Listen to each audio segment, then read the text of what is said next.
नमस्कार, मैं हूं अनुपम। इस वक्त के बुलेटिन के साथ सबसे पहले बात करते हैं इस वक्त की बड़ी खबर की। आज की सबसे अहम और बड़ी खबर यह है कि प्रधानमंत्री नरेंद्र मोदी से उत्तर प्रदेश के मुख्यमंत्री योगी आदित्यनाथ की मुलाकात हुई है। सीएम योगी दिल्ली दौरे पर हैं। सीएम ने अभी बीजेपी अध्यक्ष जेपी नड्डा के घर पर जाकर मुलाकात हुई है, मुलाकात चल रही है। इससे पहले सीएम योगी ने पीएम आवास पर प्रधानमंत्री नरेंद्र मोदी से मुलाकात की। दोपहर 1:30 बजे राष्ट्रपति से सीएम योगी मुलाकात करेंगे। तो फिलहाल जो जानकारी हमारे पास आ रही है उसके मुताबिक अभी जेपी नड्डा से सीएम योगी की मुलाकात जारी है। इससे पहले प्रधानमंत्री नरेंद्र मोदी से उनकी मुलाकात हुई है और जेपी नड्डा से मुलाकात की तस्वीरें भी हमारे पास आ चुकी हैं, जिनको हम लगातार दिखा रहे हैं। आपकी स्क्रीन पर आप देख सकते हैं, ये तस्वीरें जेपी नड्डा से मुलाकात की तस्वीरें हैं जो हम आपकी स्क्रीन पर आपको दिखा रहे हैं। दिल्ली दौरे के दौरान उत्तर प्रदेश के मुख्यमंत्री योगी आदित्यनाथ बीजेपी के अध्यक्ष जेपी नड्डा के साथ मुलाकात अभी हुई है और इससे पहले प्रधानमंत्री नरेंद्र मोदी के साथ उनकी 1 घंटे से ज्यादा बैठक चली है। और अब हम आपको 3 तस्वीरें दिखा रहे हैं। पहली तस्वीर पीएम मोदी और सीएम योगी की मुलाकात की, दूसरी तस्वीर जेपी नड्डा के आवास पर जब सीएम पहुंचे थे उस वक्त की है, और तीसरी तस्वीर आपको बता दें कि अभी आना बाकी है आज की, जिसमें राष्ट्रपति से सीएम योगी मुलाकात करेंगे। वो तस्वीर भी हम आपको दिखाएंगे। और यहां पर पीएम मोदी से मुलाकात के बाद मुख्यमंत्री योगी आदित्यनाथ ने ट्वीट किया है। सीएम योगी ने अपने ट्वीट में लिखा है कि आज आदरणीय प्रधानमंत्री मोदी जी से नई दिल्ली में शिष्टाचार भेंट एवं मार्गदर्शन प्राप्ति का सौभाग्य प्राप्त हुआ।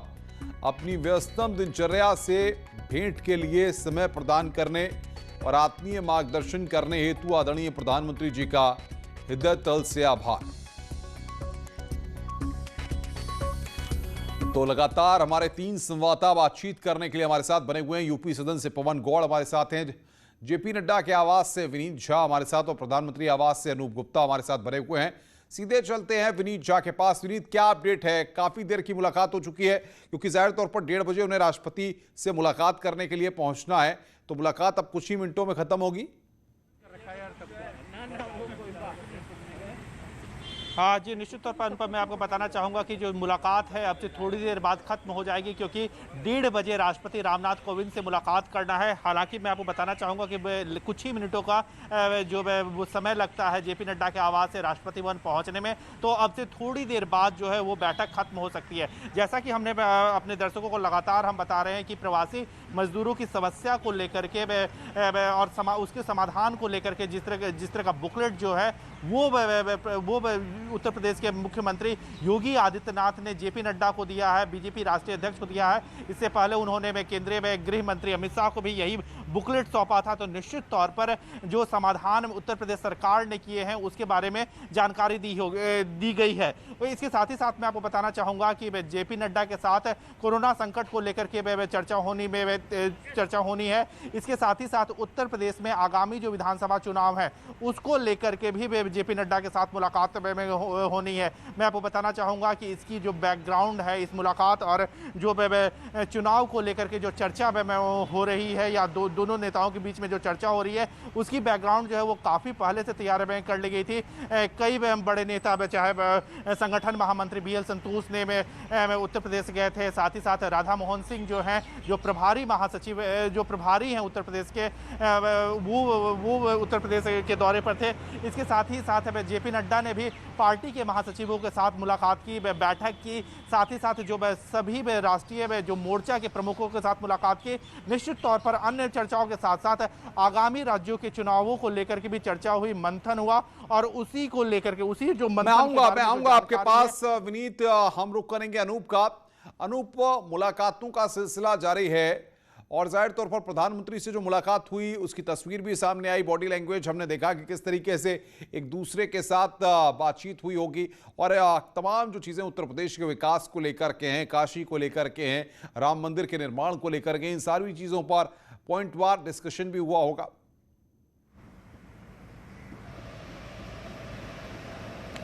जाहिर सी बात है, देखिए जिस तरह से बॉडी लैंग्वेज हमने देखा इन दोनों बड़े नेताओं की, वो अपने आप में काफ़ी मायने रखता है। और जिस बात का जिक्र आप भी कर रहे हैं, योगी आदित्यनाथ ने प्रधानमंत्री नरेंद्र मोदी के मुलाकात के बाद उन्होंने ट्वीट की और कहा कि समय देने के लिए बहुत बहुत धन्यवाद।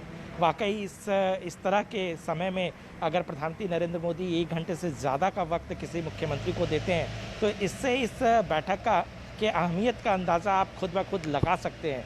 साथ ही आपको बता दूं कि पिछले 2 महीने में जिस तरीके से उत्तर प्रदेश के मुख्यमंत्री और उत्तर प्रदेश सरकार कोरोना महामारी के रोकथाम के लिए लगातार काम कर रही है, जरूर आज प्रधानमंत्री नरेंद्र मोदी को मुख्यमंत्री योगी आदित्यनाथ ने पूरा खाका पेश किया होगा कि किस तरह से उन्होंने इस महामारी के रोकथाम के लिए काम किए हैं। दूसरी तरफ प्रधानमंत्री नरेंद्र मोदी का मार्गदर्शन मिला, यानी प्रधानमंत्री नरेंद्र मोदी ने ज़रूर योगी आदित्यनाथ को पूरे निर्देश दिए होंगे कि किस तरीके से इस महामारी को लेकर के आगे बढ़ना है, सरकार के कार्यक्रमों को लेकर आगे बढ़ना है। और वैक्सीनेशन, जो सूत्र बता रहे हैं, वैक्सीनेशन को लेकर चर्चा जरूर की गई है प्रधानमंत्री नरेंद्र मोदी और योगी आदित्यनाथ के बीच में कि किस तरीके से, क्योंकि घनी आबादी वाला क्षेत्र है, आबादी बहुत ज़्यादा है, चुनौती राज्य सरकार के लिए बहुत बड़ी है कि ज़्यादा से ज़्यादा संख्या में वैक्सीनेशन को पूरा कराया जाए। क्योंकि देखिए, विधानसभा चुनाव है, इससे पहले अगर वैक्सीनेशन ज़्यादा से ज़्यादा नहीं कराया जाएगा तो फिर से सवाल खड़े होंगे कि बिना वैक्सीनेशन कराए चुनाव में जाना ठीक है या नहीं है। तो ये एक बड़ी चुनौती केंद्र सरकार के लिए भी है और राज्य सरकार के लिए भी है, क्योंकि अगर वैक्सीनेशन की पूरी प्रक्रिया खत्म कर दी जाती है तो फिर जो विधानसभा है वो तय समय में कराए जा सकते हैं। ये बड़ी चुनौती है और आज ज़रूर इस विषय पर एक रोड मैप प्रधानमंत्री और मुख्यमंत्री के बीच तय किया गया होगा। बिल्कुल अनूप, हमारे साथ पवन गौड़ भी हैं। पवन, क्या अपडेट मिल पा रहा है? यूपी सदन मुख्यमंत्री वापस लौटेंगे या फिर राष्ट्रपति से मुलाकात के बाद सीधे लखनऊ के लिए रवाना होंगे?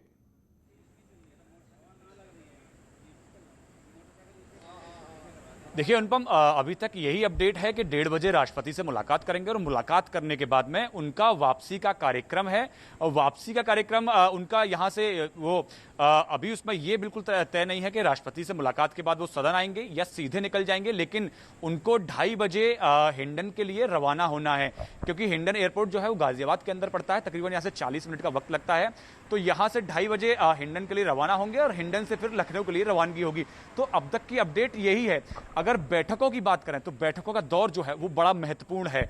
राष्ट्रीय अध्यक्ष जेपी नड्डा के साथ जो बैठक चल रही है उसमें अपने कामकाज का ब्यौरा तो रख ही रहे हैं, लेकिन साथ साथ उसके लिए, क्योंकि अगले 6 महीने बाद में उत्तर प्रदेश में विधानसभा चुनाव पूरी तरह शुरू हो जाएगा, उसके बीच में पार्टी को किस तरह से अपने कार्यक्रम आगे बढ़ाने हैं, क्योंकि कोरोना का दौर है, बड़ा मुश्किल दौर है। हमने देखा कि जिस तरह से बंगाल चुनाव के दौरान रैली हुई तो बहुत सारे सवाल सरकार के ऊपर उठे और पार्टी के ऊपर उठे। तो इस समय पार्टी ये नहीं चाहती कि इस समय सवाल उठाए जाएं। तो बड़ा चैलेंज है, जितना ज़्यादा वैक्सीनेशन कंप्लीट हो जाएगा उतना ही आसान रहेगा चुनाव को कंप्लीट कराने में, तय समय पर चुनाव कराने में। तो यही कार्यक्रम सब तय किए जा रहे हैं, क्योंकि अगले महीने से लगातार जो बीजेपी के राष्ट्रीय अध्यक्ष जेपी नड्डा और गृह मंत्री अमित शाह वो उत्तर प्रदेश का दौरा करने वाले हैं। हर महीने लगातार उत्तर प्रदेश का दौरा करेंगे, पार्टी कार्यकर्ताओं के साथ, संगठन के लोगों के साथ मुलाकात करेंगे, अन्य कार्यक्रम उनके तय किए जाएंगे। तो वो पूरे कार्यक्रमों की रूपरेखा क्या होगी, किस तरह से कार्यक्रमों को आगे बढ़ाया जाएगा, ये सब इस बैठक के अंदर तय किया जा रहा है। तो ये अपने आप में सरकार का कामकाज लेखा जोखा तो है ही, लेकिन संगठन, क्योंकि चुनाव आने वाला है, उस लिहाज से भी ये बैठक बहुत महत्वपूर्ण है। विनीत के पास एक बार रुकेंगे। विनीत, कुछ हलचल हुई है? क्योंकि जाहिर तौर पर अब 1:10 लगभग होने वाले हैं और ऐसे में अब 1:30 बजे उनको पहुंचना है, तो कुछ ही सेकंड्स में मुझे लगता है कि निकलना होगा, क्योंकि राष्ट्रपति के यहाँ समय दिया जाता है तो उस समय पर मुलाकात वहां पर होती है।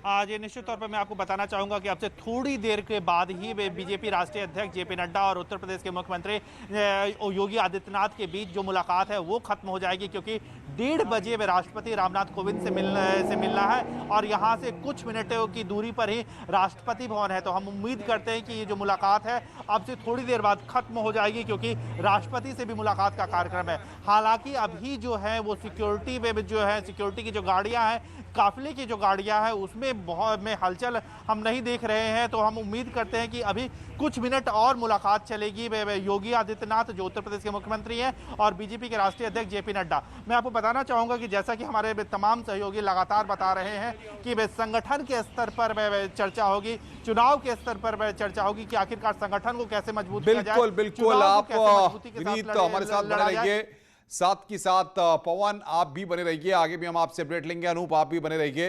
इधर समाजवादी पार्टी ने बीजेपी पर निशाना साधा है। समाजवादी पार्टी के प्रवक्ता अनुराग भदौरिया ने कहा है कि जनता की सुध लेने वाला कोई नहीं।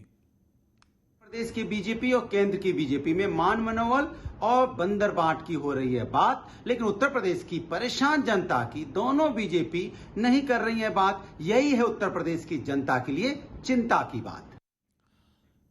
इधर खबर लखनऊ से है। कांग्रेस के यूपी अध्यक्ष अजय लल्लू घर में नजरबंद किए गए हैं। आज पेट्रोल डीजल की बढ़ती कीमतों का विरोध विधानसभा के बाहर प्रदर्शन करना था।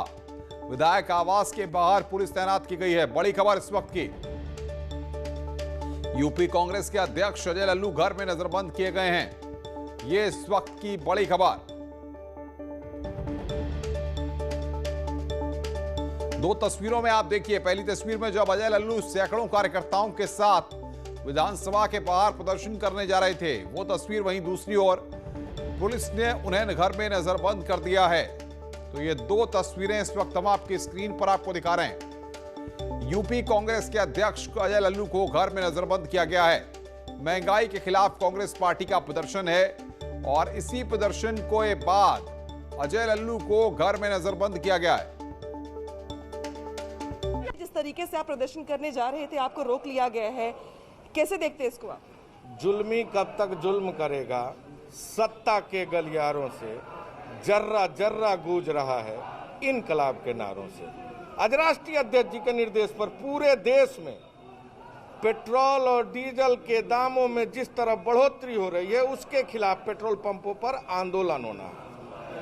कांग्रेस का कार्यकर्ता आंदोलन करेगा। सरकार लाख पहरे लगा ले, हमारे इरादों को नहीं रोक सकती। महंगाई की मार देश झेल रहा है। गैस सिलेंडर 900 रुपए से अधिक सब्सिडी को सरकार ने समाप्त कर दिया। सरसों का तेल 220 रुपया लीटर, दाल 150 रुपया किलो। किसान परेशान, आम आदमी परेशान, व्यापारी परेशान, मध्यम वर्गीय वर्ग परेशान। मध्यम वर्गीय लोग तो आत्महत्या कर रहे हैं। गाजियाबाद से बड़ी खबर इस वक्त आ रही है। यहां पर एक वीडियो वायरल हो रहा है। इस वीडियो में कुछ महिलाएं एक महिला को बेरहमी से पीट रही हैं। तस्वीरें सीसीटीवी में कैद हुई हैं। मामला लूनी इलाके का है। न्यूज़ 18 वायरल वीडियो की पुष्टि नहीं करता। मारपीट का वीडियो वायरल हुआ है। बड़ी खबर इस वक्त की, कुछ महिलाएं एक महिला को पीट रही हैं। सीसीटीवी में कैद हुई हैं मारपीट की तस्वीरें।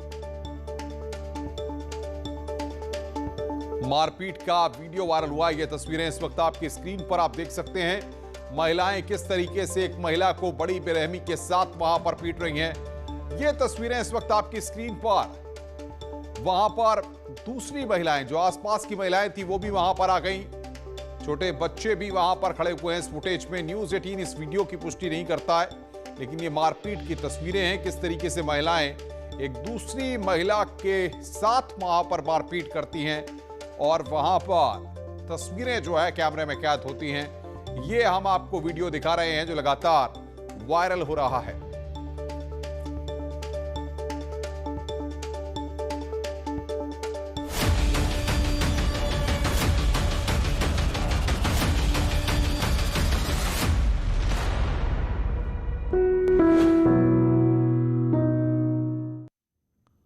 आगे बढ़ते हैं। वैक्सीन गिरी गांधी गिरी की ही तरह यह भी हृदय परिवर्तन कराने का ही एक तरीका है। इसके जरिए इन दिनों वैक्सीनेशन के खिलाफ फैले अफवाहों को खत्म कर लोगों को टीकाकरण के लिए जागरूक किया जा रहा है और ये काम कर रहे हैं गुजरात के डाकोर के संत।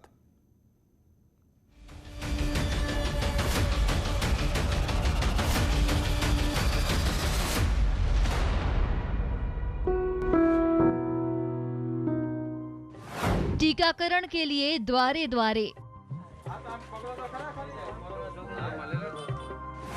संतों की नई वैक्सीन गिरी।